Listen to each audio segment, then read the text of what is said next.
Diremos que me llamo Gracia. Significa sobreviviente y eso es lo que soy. Mi historia es confusa y eso que la he repasado por 17 años con 9 psicólogos. Mis papás se divorciaron cuando yo era pequeña. Mi papá nunca rehizo su vida y mi mamá se volvió a casar con Samuel cuando yo tenía 7 años. Él parecía buena gente. Sin embargo, un día que yo estaba acostada en la sala, él se acercó y tocó mis genitales por encima de mi ropa. Me asusté y cerré mis piernitas. Me dijo que no me preocupara, que era solo un juego y que él jugaba así con sus hermanas. Era un juego extraño, pero supuse que si jugó así con sus hermanas, no era nada malo. El juego se convirtió en una rutina diaria. Al principio Samuel llegaba a mi cuarto por las noches y me acariciaba con la toallita de una muñeca que yo tenía. Empezó acariciando solo mis brazos, piernas y cara. Luego comenzó a acariciar mis genitales y a veces hasta los senos que aún ni tenía. Después pasó de acariciarme con la toallita a hacerlo con la lengua. Me sentía incómoda, no porque sabía que algo estaba mal, sino porque él era gordo, pesaba y olía mal, pero era tan cariñoso y bueno que no podía hacerme daño.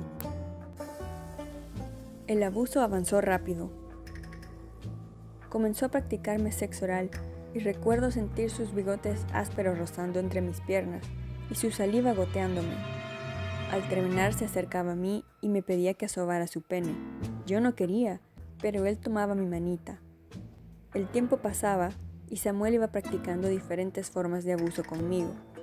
Al darse cuenta que me podía usar como objeto de masturbación, comenzó a llegar a mi cuarto preparado para, según él, no dejar rastro de su semen en mi cama, aunque muchas veces lo dejaba entre mis piernas y genitales. Cuando me llevaba a hacer mandados en el carro, se abría los pantalones y me obligaba a tocar su pene. Los domingos que íbamos a comprar pupusas, me enseñaba a manejar para poder sentarme en sus piernas y frotar su pene. Manejábamos en calles oscuras y solas mientras él gemía en mi nuca. Llevábamos la vida normal de una familia de clase media alta. Íbamos los fines de semana al lago, a la playa, a la finca, y aún ahí abusaba de mí.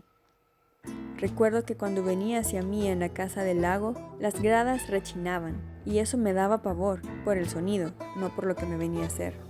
Comencé a desarrollar cuando tenía 10 años. Yo no me había dado cuenta que mi cuerpo estaba cambiando, hasta que en una de esas noches, Samuel se me acercó, me lamió, y me dijo que qué rica estaba, que ya tenía pelitos. Ese mismo año tuve clase de educación sexual en la escuela y ahí me di cuenta que llevaba 4 años siendo abusada. Entré en pánico. Yo por dentro quería gritar y contarle todo a mi mamá, pero no podía. Me sentía culpable. No quería ser responsable de otro divorcio para mi mamá, ni que sufriera. Así que callé. Después tuve mi primera menstruación y en otra charla del colegio nos enseñaron cómo se formaban los bebés. Entonces me preocupé. O sea que yo podía quedar embarazada de mi padrastro. Yo, con casi 11 años, podía ser mamá de un hijo que además sería mi hermano. Me preocupé, pero sobre todo me enojé. Con mi mamá por no protegerme y con Samuel por aprovecharse de mí. Escribí una carta contándolo todo para que la encontrara mi mamá. Pero la encontró Samuel y me confrontó. Me dijo que por qué había escrito esa carta, que mi mamá se iba a enojar, que todo era un juego de confianza y que si me sentía más tranquila podía invitar a mi papá a jugar. No supe qué decirle. Mi papá era la persona que más me amaba y cuidaba en el mundo. El abuso continuó y por momentos me aferraba con las uñas a las sábanas porque tenía asco y miedo. A veces me hacía la dormida y él se iba. Otras veces igual me abusaba, y otras lograba quedarme dormida mientras me abusaba. Recuerdo sentirme avergonzada, indefensa, furiosa, débil, infeliz, y además responsable de lo que me estaba pasando. Recuerdo amanecer en esa cama sucia que olía a él y tener que secarme con la toalla tostada con su semen. Recuerdo cuando comencé a sentir placer en esto. Aprendí a masturbarme a muy temprana edad, pues me hacía falta ese sentimiento de placer para poder dormir. Recuerdo rezar todos los meses para que me viniera la menstruación y para que nadie se diera cuenta. Recuerdo no querer estar en casa y querer dormir donde otras amigas. Mi mamá no entendía por qué, y mi silencio nos distanció. Recorrí este camino sola por años, y celebré muda y en paz el día en que mi mamá decidió dejarlo. Mi mamá se volvió a casar, y yo no quería vivir con otro padrastro. Me fui con mi papá, donde me sentía segura y amada. Pero él murió 3 meses después, y tuve que enfrentarme a 2 de mis grandes miedos: vivir sin él y confiar en que donde mi mamá iba a estar bien. Me costaba dormir, me sentía sola. Iba a misa todas las mañanas y le reclamaba a Dios por mi abuso y por quitarme a mi papá. Busqué reemplazar su amor en noviecitos que cuando me tocaban debajo de la camisa y pantalones me hacían sentir incómoda, pero al menos tenía a alguien. Intenté suicidarme y con las muñecas sangrando razoné que si me moría me iba a ir al infierno y ahí no vería a mi papá. Le conté de mi abuso a mi mejor amiga y me dijo que tenía que decírselo a alguien que me pudiera ayudar. Pensé, ¿para qué? Si él ya no me puede hacer daño. Vi 2 psicólogos, pero les mentí y nunca dije nada. Supuse que si a los 14 años había engañado a 2 profesionales, podría guardar esto para siempre. Tomé control sobre mi vida, según yo, y comencé a controlar lo que más podía: la comida. Me veía sana porque hacía ejercicio y tenía buenos genes. Nadie nunca sospechó que era anoréxica. Aprendí a ser fuerte, a sobrevivir, que las ganas de vivir están dentro de uno, que mientras uno se vea bien, pocos se preocupan por lo que no se ve. Aprendí que era mejor entregar el cuerpo que el corazón, y no me refiero necesariamente al sexo, sino a mantener mis emociones al límite y a boicotear mis relaciones al llegar el momento de intimidad. No aprendí a decir no y tampoco a alzar mi voz cuando me hacían daño. A los 17 años tuve una pelea intensa con mi mamá porque hacía poco yo había terminado con mi novio y ese día iba a salir con otro. Nos gritamos con lágrimas de cólera. Me acusó de acostarme con los muchachitos con los que salía. No era cierto y me enfurecí. Y todo lo que durante 10 años reprimí salió a defender a la niñita que había sido abusada por ese gordo asqueroso por más de 4 años. La acusé de dejarme sola y dejar que esto me pasara en sus narices. Le dije que el único que me había visto así era su ex marido. Mi nuevo padrastro escuchó todo y en cuestión de una semana yo iba en un avión a mi primera terapia intensiva. Me diagnosticaron con trastorno de estrés postraumático y depresión crónica. Me medicaron y mi vida comenzó a cambiar.